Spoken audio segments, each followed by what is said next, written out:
Fish nirvana ഉണ്ടാക്കാൻ നമുക്ക് കരിമീനാണ്. മുളക് പൊടി, ഉപ്പ്, മഞ്ഞൾപ്പൊടി ഇവ ചേർത്ത് ഒന്ന് മാരിനേറ്റ് ചെയ്തതിന് ശേഷം ഒരു കല്ലിൽ വെച്ച് ഇരുപുറവും അല്പം ഗ്രില്ല് ചെയ്തെടുക്കുക.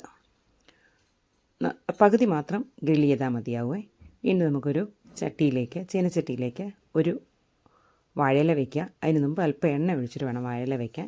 ഇനി നമുക്ക് നമ്മൾ വറുത്ത മീനെടുത്ത് ആ പാത്രത്തിലേക്ക് വെച്ചിട്ട് അതിലേക്ക് നല്ല കട്ടി തേങ്ങാപ്പാൽ, ഒരു മീനിന് ഏകദേശം 1 കപ്പ് തേങ്ങാപ്പാൽ ഒഴിച്ചു കൊടുക്കുക. അതിലേക്ക് 2 പച്ചമുളക്, നീളത്തിൽ കീറിയ ഇഞ്ചി, 2-3 കറിവേപ്പില, ചെറിയ മാങ്ങ കഷ്ണങ്ങൾ ഇവ ഇട്ടിട്ട് നമുക്കൊന്ന് തിളയ്ക്കാൻ വയ്ക്കാം.